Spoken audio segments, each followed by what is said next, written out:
ये कहानी एक गरीब पिता और उसकी बेटी की। एक बार वे गरीब व्यक्ति अपनी बेटी को उसके स्कूल से लेकर शहर के एक महंगे होटल में पहुंचा। उस व्यक्ति ने फटे पुराने कपड़े पहने हुए थे और उसकी बेटी स्कूल की ड्रेस पहनी हुई थी। जब दोनों होटल के अंदर पहुंचे तो वेटर पूछा, सर आप क्या खाना पसंद करेंगे, आप अपना ऑर्डर बता दीजिए। तब उस व्यक्ति ने कहा कि आप मेरी बेटी के लिए एक प्लेट पाव भाजी लेकर के आ जाइए बस। वेटर ने कहा, सर आप कुछ नहीं लेंगे, आपके लिए भी कुछ लेकर आऊं?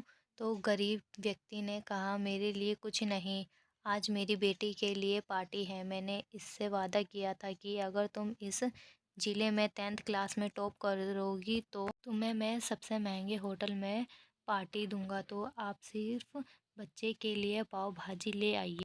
वेटर ये बात सुनते ही दौड़कर अपने मालिक के पास गया और बोला कि सर आपसे एक छोटी सी रिक्वेस्ट है कि आप मेरे सैलरी से पैसे काट लेना, लेकिन आज मैं चाहता हूँ कि उस बच्ची के लिए साथ उसके पिता को भी एक प्लेट पाव भाजी खिलाया जाए, क्योंकि उस बच्ची ने पूरे ज़िले में 10th क्लास में टॉप किया है। वे गरीब पिता है, ज़्यादा पैसे नहीं होंगे, इसीलिए कह रहा है, सिर्फ बच्ची के लिए ले आओ। होटल के मालिक ने जब ये बात सुनी तो मुस्कुराते हुए बोला, तुम उसके पिता के लिए भी पाव भाजी लेकर जाओ, उसके लिए भी लेकर जाओ, पैसे मत लेना। 4-5 पाव भाजी पैक करवा कर ले जाओ और 2-3 किलो मिठाई भी लेकर जाओ और उनसे कहना ये पार्टी होटल की तरफ से है, आप ये मिठाई ले जाइए और जश्न मनाइए।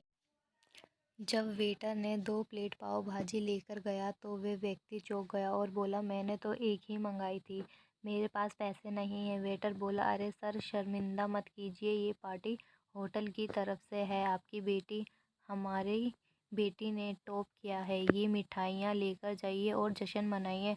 पिता और बेटी खुश हो गए और चले गए।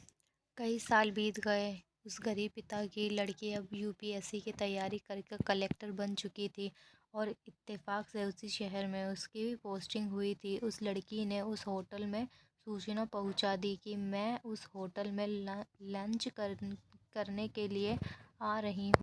होटल के मालिक ने जब ये सुना तो होटल को पूरा तरह से सजवा दिया। गांव में ये बात पूरी तरह से फैल गई और कस्बे के सभी लोग उन्हें देखने के लिए आने लगे।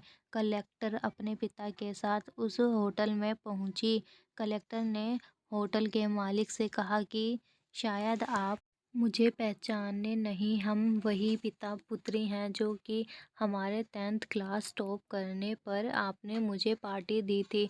हम वही पिता पुत्री हैं, आज फिर से आए हैं और आज पार्टी हम देंगे आपको, आपके पूरे स्टाफ को और पूरे गांव को, क्योंकि आपने गरीब का सम्मान किया है। आपने उस दिन जो पार्टी दी थी मुझे बताया कि मुझे कितने और ऊंचाई तक पहुंचना है, कितनी और बड़ी मंजिल को छूना है। आपने एक नई प्रेरणा दी थी और आज मैं उसी प्रेरणा का एहसान चुकाने के लिए आई हूँ। वो मैडम ये सब कहते जा रही थी और आंखें से आंसू बहती जा रही। ये कहानी हमें सिखाती है कि कभी भी किसी गरीब का मजाक मत उड़ाना, हो सके तो उसकी मदद करना, और अगर मदद ना कर सको तो उसका मजाक मत उड़ाना, क्योंकि वो सब देख रहा है। बनना है तो उसकी नज़र में अच्छा बनिए, जहाँ भी रहिए कर दिखाइए कुछ ऐसा कि दुनिया करनी चाहे आपके जैसा।